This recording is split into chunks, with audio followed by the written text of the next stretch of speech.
অনুরোধ রইল ভিডিওটি প্রথম থেকে একদম শেষ পর্যন্ত দেখবেন, তাহলে আপনি নিজেই বুঝে যাবেন আল্লাহর অস্তিত্ব সম্পর্কে। তো চলুন ভিডিও শুরু করা যাক আমাদের চাঁদ থেকে। আমার বলাটা জরুরি না, তবুও বলছি, এখন আপনি যে ছবিটি স্ক্রিনে দেখতে পাচ্ছেন সেটি হচ্ছে আমাদের চাঁদ, যা কিনা আমাদের পৃথিবীর থেকে 4 গুণ ছোট। শুধু এটুকুই না, এটা সিরিস এবং প্লুটো নামের গ্রহ থেকে বড়। এরপর মার্কিউরি, যা আমাদের চাঁদের থেকে অনেক বড়। এরপর গ্যানিমেড, যা মার্কিউরি থেকে আরও একটি বড় গ্রহ। এরপর মার্স অর্থাৎ মঙ্গল, যা কিনা গ্যানিমেডের থেকেও বড়। তারপর হচ্ছে ভেনাস, যা মঙ্গল থেকে বড়। তারপর হচ্ছে আমাদের পৃথিবী, যা কিনা ভেনাস থেকে বড়। এরপর কেপলার, যা আমাদের পৃথিবী থেকে কয়েক গুণ বড়।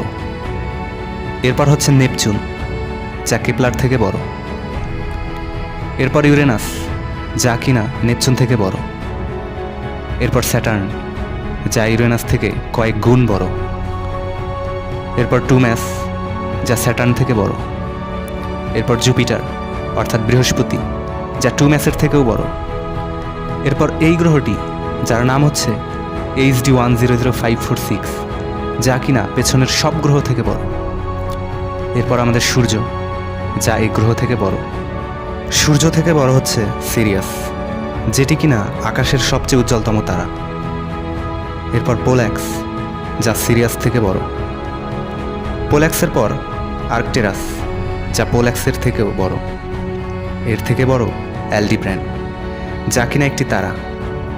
এর থেকেও বড় হচ্ছে রাইজেল, যাকে ব্লু সুপার জায়ান্ট বলা হয়ে থাকে।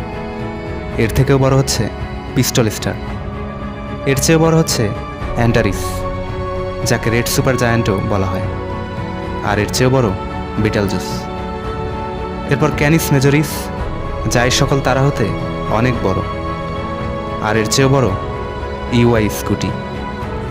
এ সকল তারা আমাদের গ্রহ থেকে অনেক অনেক অনেক বড়। এবার এই ভিডিওটিকে জুম আউট করতে করতে আমরা পুরো মহাবিশ্বের আকার পর্যন্ত যাচ্ছি।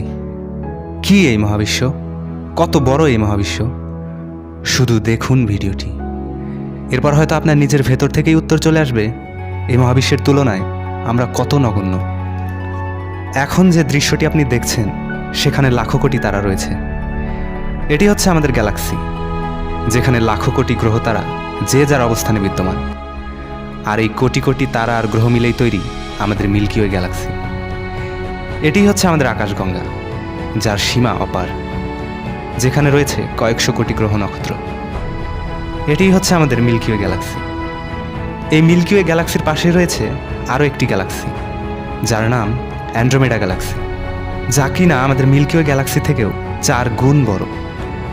না জানি এর মতো কত গ্যালাক্সি আমাদের মিল্কি ওয়ে গ্যালাক্সির চারপাশে রয়েছে। এ সকল গ্যালাক্সি মিলে যা হয়, সেটিই হচ্ছে আমাদের মহাবিশ্ব।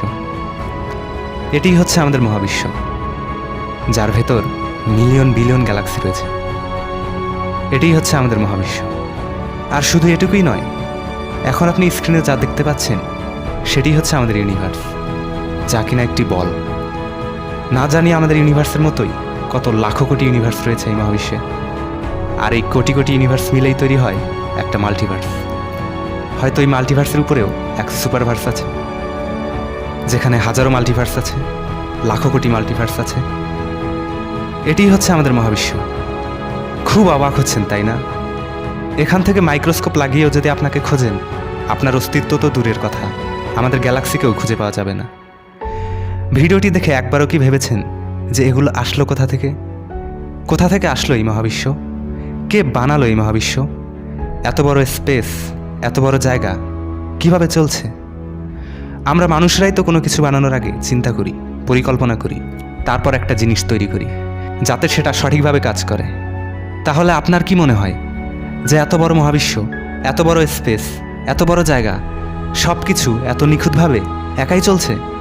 কখনোই না। বরং কেউ তো এগুলো বানিয়েছে এবং তার দ্বারাই এগুলো পরিচালিত হচ্ছে। চলুন মহাবিশ্বের কথা বাদই দেয়া যাক। মিশরের পিরামিডের নাম হয়তো সবাই শুনেছেন। কখনো কি ভেবে দেখেছেন এত বড় পিরামিড কিভাবে তৈরি হয়েছে? কিভাবে একটি পাথরের উপর আরেকটি পাথরকে রাখা হয়েছে? যেখানে একটি পাথরের সর্বনিম্ন ওজন 5 টন, সেখানে কিভাবে তৈরি হয়েছে পিরামিড? পিরামিডের কথা বাদই দিলাম, আপনি কি স্টোনহেঞ্জের নাম শুনেছেন? স্ক্রিনে যে ছবিটি দেখতে পাচ্ছেন সেটি হচ্ছে স্টোনহেঞ্জ। কখনো কি চিন্তা করে দেখেছেন এইভাবে সাজানো লম্বা লম্বা পাথরকে একটির উপর আরেকটিকে রাখা হয়েছে কিভাবে? কে রেখেছে এগুলো? কি এগুলো? প্রতিটা মানুষ তার নিজের জায়গা থেকে আলাদা, কারো সাথে কারো হুবহু মিল নেই। এই মহাবিশ্বে লাখো কোটি গ্রহ রয়েছে, সবগুলোই নিজের জায়গাতে ঘুরতে থাকে। কখনো এমন হয়নি যে একটি গ্রহ নিজের জায়গা থেকে অন্য জায়গায় চলে গিয়েছে। আমাদের বেঁচে থাকার জন্য খাবারের প্রয়োজন হয়, আর এই খাবার আমরা পৃথিবী থেকেই পেয়ে থাকি। আমরা নিঃশ্বাস নিয়ে থাকি, কিন্তু আজ পর্যন্ত ওই বাতাসকে কেউ কোনো দিন দেখতে পারিনি।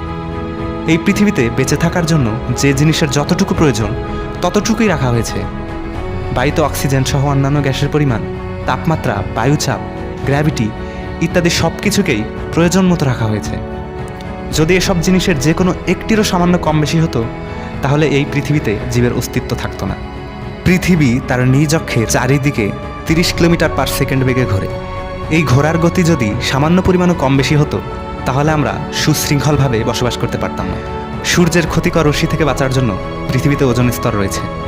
এটা না থাকলে পৃথিবীতে কোনো জীব বাস করতে পারতো না।